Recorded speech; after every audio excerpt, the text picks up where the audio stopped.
Utilizando uma das definições dadas por Miguel Reale, pode-se dizer que o direito é a ordenação bilateral atributiva das relações sociais na medida do bem comum.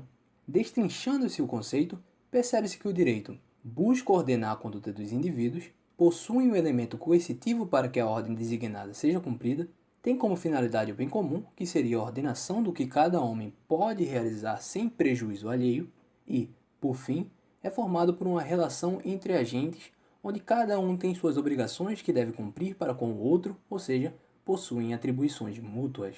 Sabemos que existem diversas concepções sobre o que é direito, mas discuti-las, por ora, não é nosso objetivo. Por isso, o conceito dado pelo professor Reale é suficiente para os fins que procuramos atingir. Sendo assim, surge uma pergunta: o que fundamenta essas atribuições que possuímos mutuamente? Dentre os gregos, há passagens nos escritos de Platão e Aristóteles que tratam desse problema e merecem ser estudadas com bastante cuidado no momento mais propício. Contudo, é com Cícero, mestre romano que viveu entre 106 e 43 a.C., que surge uma resposta mais explícita para essa pergunta, que pode ser observada no seguinte trecho do seu tratado sobre a República. A verdadeira lei é a reta razão em harmonia com a natureza, difundida em todos os seres, imutável e eterna, que, ordenando, nos chama a cumprir nosso dever e, proibindo, nos aparta da injustiça. E, não obstante, nem manda ou proíbe em vão aos bons, nem ordenando ou proibindo opera sobre os maus. Não é justo alterar esta lei, nem é lícito derrogá-la em parte, nem abrogá-la em seu todo. Como se pode perceber, para Cícero, há uma lei natural, eterna, universal, encontrada pela razão, que guia essas nossas relações em sociedade.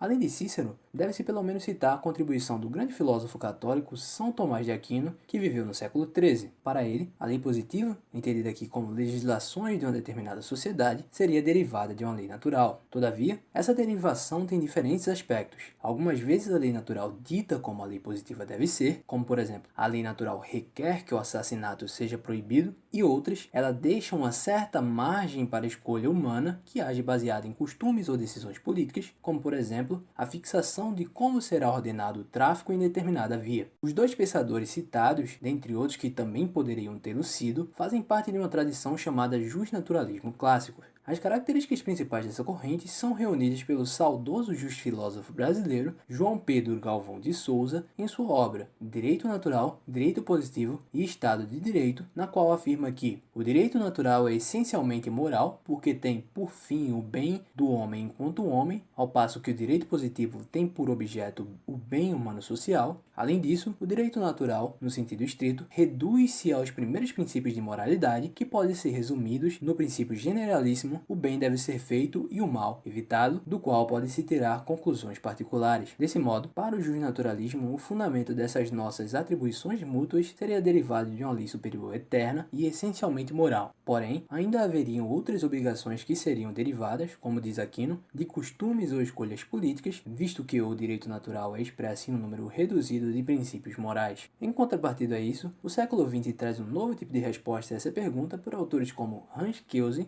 no seu livro A Teoria Pura do Direito, e Herbert Hart, no seu livro O Conceito do Direito. Claro, as raízes do que se costuma chamar de justpositivismo são anteriores a esses pensadores jurídicos, como por exemplo a escola de exegese que proclamava o método literal como a forma de interpretação da lei. Contudo, é com eles que se tem uma sistematização dessa corrente. Como não queremos tratar especificamente dos autores, mas sim dos aspectos gerais do positivismo jurídico, nos limitaremos a pontuar suas principais características, que são resumidas satisfatoriamente por Norberto Bobbio em seu livro O Positivismo Jurídico. Seriam elas: considerar o direito como fato e não um valor, sendo assim, o jurista deve estudá-lo do mesmo modo que um físico estuda a realidade material. Disso resulta que, para o positivismo, a validade de uma lei não implica também no seu valor.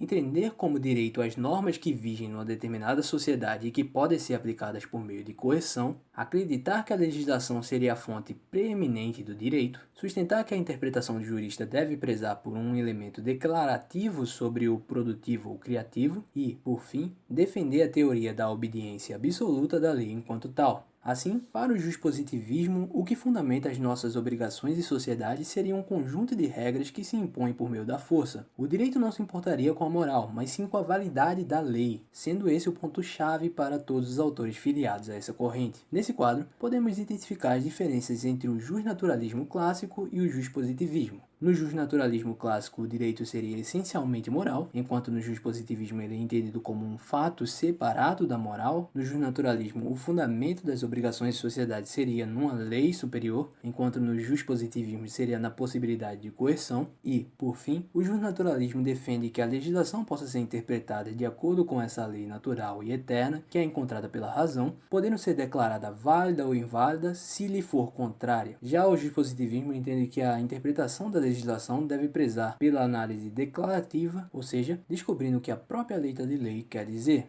É importante deixar claro que poderemos ainda falar de autores que se opõem ao justpositivismo, mas que não podem ser rotulados como justnaturalistas clássicos. Pode-se citar como exemplos Longfellow, Ronald Dworkin e Hans Hermann Hoppe. Não há uma ligação entre esses autores, sendo mais propícios a entendê-los separadamente. Contudo, essa análise ultrapassaria a intenção do vídeo. Sendo assim, vocês podem ficar à vontade para na seção de comentários complementar ou corrigir essa exposição, dar sugestões e também discutir o que vocês bem entenderem. Além disso, se você achar que fizemos por merecer, curta e compartilhe o vídeo para nos incentivar a produzir outros que tratem de maneira mais específica dos assuntos tratados aqui e de outros conteúdos jurídicos. Ficamos por aqui e até a próxima!